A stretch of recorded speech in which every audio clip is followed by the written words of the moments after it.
Hello everyone. कल हमने sales variances देखे थे। ओके, आज उसके जैसा ही एक वेरिएंसेस है, उसको बोलते हैं सेल्स मार्जिन वेरिएंस। मार्जिन यानी प्रॉफिट। तो अब जो सारे वेरिएंसेस है वो प्रॉफिट रिलेटेड वेरिएंसेस हैं। ओके, ये लास्ट टाइप ऑफ वेरिएंसेस है। इसके बाद इस चैप्टर में कोई और वेरिएंसेस नहीं आएंगे। ये लास्ट वेरिएंसेस है, सेल्स मार्जिन वेरिएंस। मार्जिन यानी प्रॉफिट। इसमें भी मटेरियल की तरह 4 ही कॉलम बनाने की है। ओके, इसमें भी सेल्स के आपने जो कल वेरिएंसेस किए सेम टू सेम वही है। उसमें सिर्फ वहाँ सेलिंग प्राइस हम कंसिडर करते थे, यहाँ हम प्रॉफिट कंसिडर करेंगे। Okay, turn by turn columns देखते हैं। फर्स्ट कॉलम आएगा actual sales unit into actual profit per unit. Okay, ASQ actual sales quantity multiply by actual profit. यहाँ प्राइस नहीं है, क्या होगा? Actual profit AP। First column को हम नाम भी क्या देते हैं? एक्चुअल प्रॉफिट देते हैं, क्योंकि एक्चुअल जितने यूनिट सेल्स हुए उसको प्रॉफिट से मल्टीप्लाई करना है, तो आ जाएगा एक्चुअल प्रॉफिट। सेकेंड कॉलम आएगा actual sales unit. Units same रहेंगे सेल्स के, actual multiply by standard profit per unit. यहाँ एक्चुअल प्रॉफिट था, अब यहाँ क्या आ जाएगा? Standard profit per unit. Third आएगा revised standard sales unit multiply by standard profit per unit. अब हमें पता ही है थर्ड कॉलम हम कब बनाते हैं? जब एक से ज्यादा टाइप के प्रोडक्ट्स हम सेल करते होंगे, तब ही हम ये थर्ड कॉलम बनाएंगे। ओके, उसको बोलते हैं revised standard sale quantity multiply by standard profit. यहाँ प्राइस नहीं है, स्टैंडर्ड प्रॉफिट, P यानी प्रॉफिट। अगर आप मार्जिन के वेरिएंस कर रहे हो तो उसमें P यानी प्रॉफिट है, और अगर सेल्स के वेरिएंसेस कर रहे हो तो वहाँ P यानी प्राइस है। ओके, तो याद रखना कौन से वेरिएंसेस आप काउंट कर रहे हो। और लास्ट में होगा budgeted sold units into standard profit per unit. Okay, ये चारों की चारों कॉलम सेल्स वेरिएंस जैसे ही है। ओके, सिर्फ डिफरेंस क्या है? उसमें हम सेल प्राइस कंसिडर करते थे, अब इसमें हमें सेल्स मार्जिन कंसिडर करना है, प्रॉफिट कंसिडर करना है। ठीक है, शुरुआत करते हैं वेरिएंसेस से। कौन कौन से वेरिएंसेस है? First of all total sale margin variance. अब ये भी सेल यानी प्रॉफिट रिलेटेड है, तो क्या होगा? 1 - 4। जैसे मैंने आपको कल बताया था, सेल्स रिलेटेड या सेल्स मार्जिन रिलेटेड अगर हम वेरिएंसेस फाइंड करते हैं तो उसमें क्या होगा? 1 - 4। और जितने भी कॉस्ट रिलेटेड वेरिएंसेस थे उसमें हम क्या करते थे? उल्टा करते थे, 4 - 1 करते थे। पर ये क्या है? सेल्स रिलेटेड है, यानी प्रॉफिट रिलेटेड कोई भी वेरिएंसेस हो तो उसे हम काउंट करेंगे 1 - 4। ओके, सेकेंड आएगा sales margin price variance. Okay, sales margin price variance formula हो जाएगा 1 - 2। उसके बाद सेल्स मार्जिन वॉल्यूम वेरिएंस होगा 2 - 4। Next sales margin mix variance 2 - 3। और लास्ट में sales margin sub volume variance 3 - 4। Okay, sales जैसे ही इसके नाम है और उसी तरह हमें काउंट करने हैं, पर डिफरेंस होगा कि हम यहाँ सेलिंग प्राइस की जगह क्या लेंगे? प्रॉफिट लेंगे, मार्जिन यानी प्रॉफिट। ओके, तो ऐसा एक सम देखते हैं, sum number 44। Okay, sum number 44 में हमारे पास इंफॉर्मेशन दी गई है। Shri Dhamal trading furnishes details about its sales and profit for the year 2007. Okay, अब आपको ये कंफ्यूजन होगा कि प्रॉफिट दिया होगा कि काउंट करना होगा। प्रॉफिट कई बार हमें दे भी देते हैं, नहीं देते तो हम काउंट कर सकते हैं। कैसे काउंट कर सकते हैं? हमारे पास सेल्स की इंफॉर्मेशन होगी और किसकी इंफॉर्मेशन दे देंगे? कॉस्ट की इंफॉर्मेशन दे देंगे। तो सेल माइनस कॉस्ट कर देंगे तो हमें मिल जाएगा प्रॉफिट। अगर बजटेड ढूंढना है तो budgeted profit is equal to budgeted selling price minus budgeted cost price. Selling price और कॉस्ट प्राइस हमें दी गई होगी। ओके, और एक्चुअल प्रॉफिट फाइंड करना होगा तो हम करेंगे actual selling price minus actual cost price. Okay, सब में मैंने पर यूनिट लिखा है तो वो याद रखना, पर यूनिट ही हमें लेना है। 44 सब में हमारे पास इंफॉर्मेशन है। देखो, सेल्स की इंफॉर्मेशन भी है और कॉस्ट की इंफॉर्मेशन भी है। पहले जो दी है वो बजटेड की है, दूसरी जो दी है वो एक्चुअल की है। ओके शुरू करते हैं। सबसे पहले हमारे ये मार्जिन वेरिएंसेस है, क्योंकि उन्होंने लिखा है calculate the sales variances on profit basis. On profit basis यानी हमें कौन से फाइंड करने हैं, मार्जिन वेरिएंसेस है, सेल्स मार्जिन वेरिएंस वो काउंट करने हैं। तो इन्फॉर्मेशन आपको इस तरह से देंगे, ओके और बोलेंगे भी कैसे, ऐसे नहीं बोलेंगे कि सेल्स मार्जिन वेरिएंस फाइंड करो, आपको बोलेंगे find out the variances sales variances on profit basis. Okay शुरू करते हैं। सबसे पहले हमें क्या चाहिए होगा, प्रॉफिट चाहिए होगा। तो सबसे पहले हम प्रॉफिट फाइंड करेंगे। हमारे पास सेल्स की इन्फॉर्मेशन है और कॉस्ट की इन्फॉर्मेशन है। सो सबसे पहले बजटेड प्रॉफिट फाइंड करना है एक्स के लिए, तो क्या होगा 7.50 माइनस 6, आंसर आ जाएगा 1.50। और वाई के लिए काउंट करेंगे 15 माइनस 12, आंसर आ जाएगा 3। ओके यहाँ मैंने ऐसे काउंट करके दिखाया है आपको। ये हमें मिल गए बजटेड प्रॉफिट। अब वैसे ही हमें एक्चुअल फाइंड करना है। एक्चुअल के लिए भी हमारे पास इंफॉर्मेशन है 6.75 माइनस 5.25, 1.5 और y के लिए 18 माइनस 10.75 दैट इज 5.25। ओके अब बनाते हैं हम हमारी 4 कॉलम्स। सबसे पहले कॉलम है actual sale quantity into actual profit. यहाँ वर्ड क्या यूज करना है, profit. So actual sale units हमें दिए गए हैं 45,000 एक्स के और मल्टीप्लाई बाय प्रॉफिट करना है। गलती से भी सेल प्राइस मत कर देना, ओके क्योंकि हम ये मार्जिन वेरिएंसेस फाइंड कर रहे हैं। तो अभी हमने फाइंड किया 1.5, तो मल्टीप्लाई बाय 1.5 दैट इज 67,500। वैसे ही y के लिए एक्चुअल सेल क्वांटिटी हमारे पास है 22,500 मल्टीप्लाई बाय अभी हमने प्रॉफिट फाइंड किया 5.25, so 1,18,125। Second actual sale quantity into standard profit. Actual sale quantity तो सेम रहेगी 45 और 22,500 मल्टीप्लाई बाय अब हम कौन से लेंगे, स्टैंडर्ड प्रॉफिट लेंगे 1.50 और 3, आंसर मिलेगा 67,500। सेकेंड भी 67,500। Third revised standard sale quantity, यानी हमें क्या करना होगा, एक्चुअल सेल से उसको डिस्ट्रीब्यूट करना होगा एक्स और वाई में on the basis of standard rate. Okay so 67,500 total है, उसको एक्स और वाई में डिस्ट्रीब्यूट करेंगे। स्टैंडर्ड सेल्स कितना है 36,000 और 24,000, तो हमारा रेशियो हो जाएगा 36:24। आप इस रेशियो को छोटा भी बना सकते हो, पर कैलसी है तो हमें छोटा बनाने की कोई ज़रूरत नहीं है। आप क्या कर दो, सिर्फ डिस्ट्रीब्यूट कर दो 36:24 में। सो 67,500 multiply by 36 divided by 40। So first के लिए आंसर आ जाएगा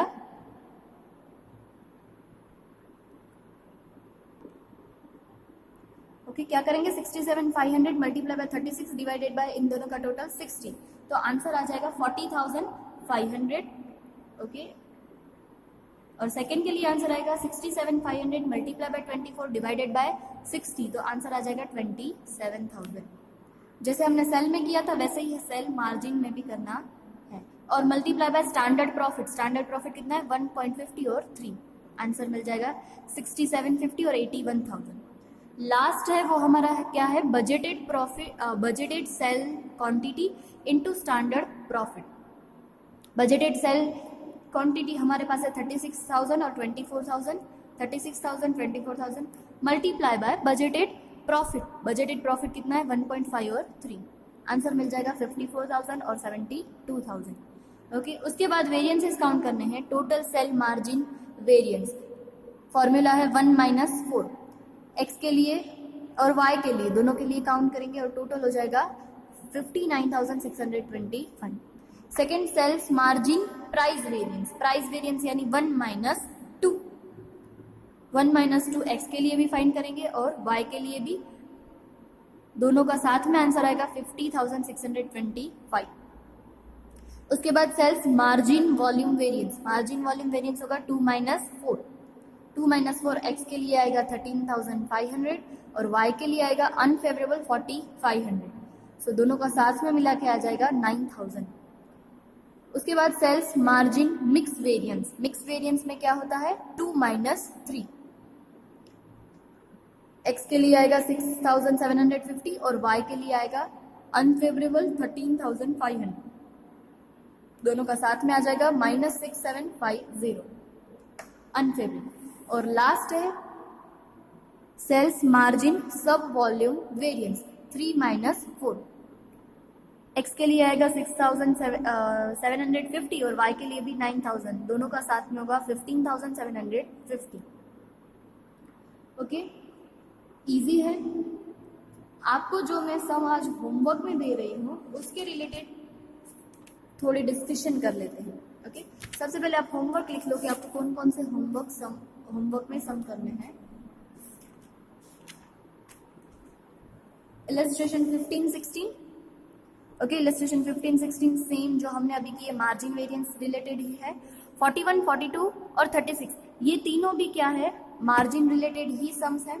36 में एक इम्पॉर्टेंट चीज़ है, वो मैं आपको बता दूंगी अभी, तो आप वो आसानी से कर पाओगे। उसके बाद यहाँ से सारे मिक्स वेरिएंसेस स्टार्ट होते हैं। किसी में फिक्स्ड होगा, किसी में वेरिएबल होगा, किसी में सेल्स होगा, या किसी में सब साथ में होंगे, तो वो सब आपको प्रैक्टिस के लिए करने हैं। 46 वो भी इम्पॉर्टेंट है, उसमें भी एक ही आपको हिंट चाहिए होगी, अगर वो मिल गई तो आप आसानी से वो कर पाओगे। और बाकी के 27, 28, लेटेस्ट 4, 20, 18 एंड 19 इतने जो सारे सम्स है वो आपको होमवर्क में करने हैं। और बाकी के जो सम्स है उसको आपको रीड करके डिसाइड करना है कि आपको ये सम्स समझ में आ रहे हैं या नहीं। ओके, सम नंबर 36 उसमें क्या थोड़ा ही चेंज दिया गया है, पर आपको वो अगर हिंट मिल जाएगी तो आप आसानी से कर पाओगे। सम नंबर 36। ओके, कौन कौन सी इंफॉर्मेशन हमारे पास है। A company has budgeted the following sales for January 2013। हमारे पास बजटेड की इंफॉर्मेशन है। प्रोडक्ट ए, बी और सी कितना सेल हो रहा है, 1800, 1300 एंड 2400 ये यूनिट्स सेल हो रहे हैं। एट दी रेट करके आपको सेल प्राइस दी है 10, 20 एंड 50। ओके, उसके बाद एक्चुअल सेल्स हमारे पास दिया गया है। Actual sales 2000, 1400 and 2200 at the rate, यानी ये सारी सेल प्राइस है 11, 19 and 60। The cost per unit of A, B and C was 9, 17 and 13 respectively. Calculate sales variances based on profit. अब हमें पता चल गया हमें क्या फाइंड करना है, प्रॉफिट के बेसिस के ऊपर हमें सेल्स मार्जिन वेरिएंसेस काउंट करने हैं। ओके, आप बोलोगे हमें पहले कौन सी इंफॉर्मेशन फाइंड करनी होगी, प्रॉफिट के रिलेटेड। ओके, प्रॉफिट के लिए हम क्या करते हैं, sale price minus cost price. Sale price तो हमारे पास बजटेड की भी अलग से दी गई है और एक्चुअल की भी अलग से दी गई है, पर सब लोग कहाँ मिस्टेक करते हैं, कॉस्ट प्राइस में। कॉस्ट प्राइस ए, बी और सी 9, 17 और 13 सिर्फ एक ही दी है, यानी अब इसको क्या कंसिडर करना है, बजटेड कंसिडर करना है या एक्चुअल कंसिडर करना है। तो जब आपको अलग अलग इंफॉर्मेशन नहीं देते कॉस्ट के रिलेटेड, तो आपको जो एक इंफॉर्मेशन दी गई है वही बजटेड में भी लेनी है और वही एक्चुअल में भी लेनी है। ओके, क्या बोल रही हूँ मैम, ये 9, 17 और 13 है वो बजटेड कॉस्ट भी है और एक्चुअल कॉस्ट भी है, क्योंकि हमारे पास दूसरी कोई कॉस्ट की इंफॉर्मेशन नहीं है। तो ऐसा मान लिया जाता है कि जितना हमने डिसाइड किया होगा कि इतना बजटेड कॉस्ट होगा, एक्चुअल में भी कॉस्ट उतनी ही हुई है। ओके, तो मैं आपको सिर्फ यहाँ प्रॉफिट फाइंड करके दिखाती हूँ ताकि आप बाकी का जो प्रोसेस है वो आगे कर सकें।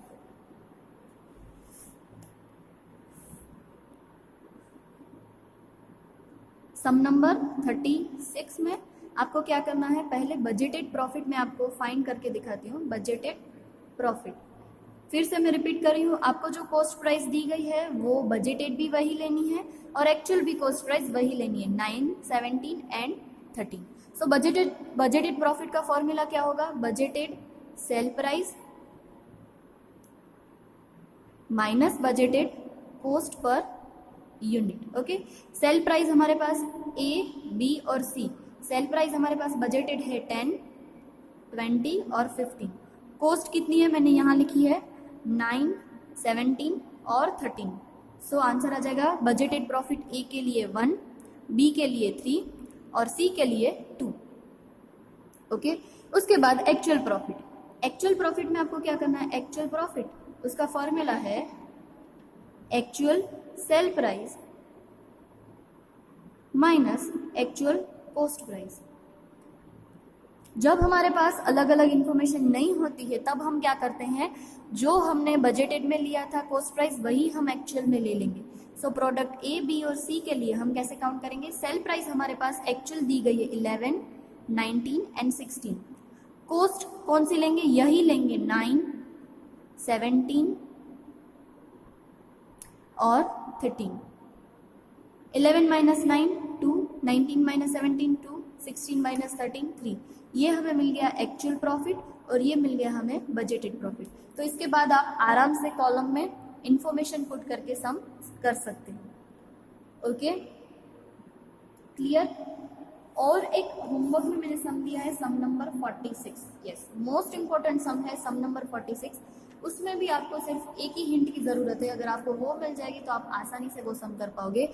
मेक श्योर कि आप 46 नंबर का सम सब लोग ट्राई करोगे, क्योंकि उसमें क्या दिया गया है, Asha limited uses a standard cost system for the control purpose and the following information is available. हमें सारी इन्फॉर्मेशन दी गई। अगर आप इन्फॉर्मेशन देखेंगे तो आपको पता चलेगा हमारे पास मटेरियल है, लेबर है, वेरिएबल है और फिक्स्ड है। ओके, तो मतलब चारों के चारों एक साथ आपको काउंट करने हैं। इसमें प्रॉब्लम कहाँ होती है, हम मिस्टेक कहाँ करते हैं? देखो, हमारे पास ये स्टैंडर्ड कॉस्ट दिया गया है, वो क्या दिया गया है, पर यूनिट दिया गया है। और जो एक्चुअल की इंफॉर्मेशन दी है वो आप देखोगे तो भी पता चल जाएगा ये क्या है, टोटल की दी गई है। यस, आपको डिफरेंस समझ में आ रहा है कि नहीं? स्टैंडर्ड की जो इन्फॉर्मेशन है वो पर यूनिट दी गई है और यहाँ जो इन्फॉर्मेशन दी गई है वो क्या दी गई है, टोटल की दी गई है। तो हम मिस्टेक कहाँ करते हैं?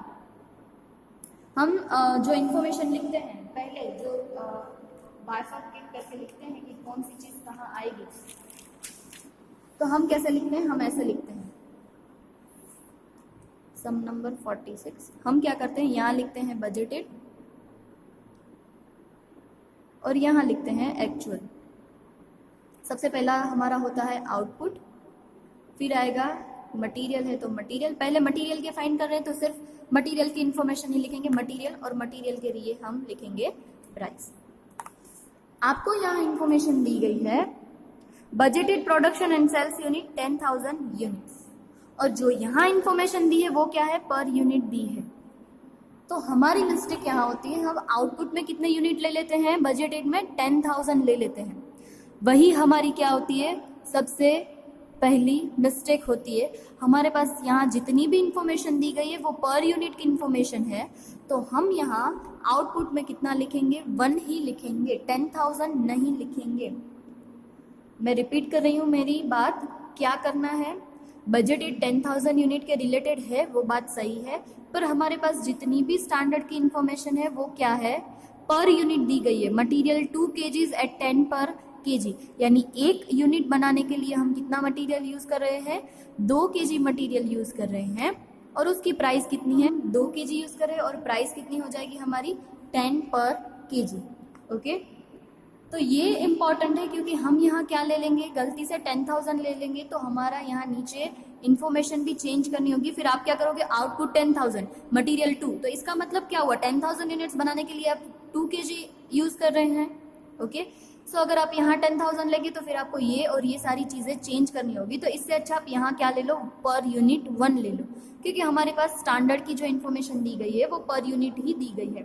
बाकी तो जैसे हम करते हैं वैसे ही करना है। हमारे पास एक्चुअल प्रोडक्शन दे दिया गया है कि 8,000 हम एक्चुअल प्रोडक्शन करेंगे, उसके लिए हमारे पास केजीज भी दे दिए गए हैं 16,500, हम एक्चुअल केजीज भी यूज़ कर रहे हैं, और मल्टीप्लाई बाय क्या करेंगे 9.60 वो हमारी क्या है, एक्चुअल प्राइस है।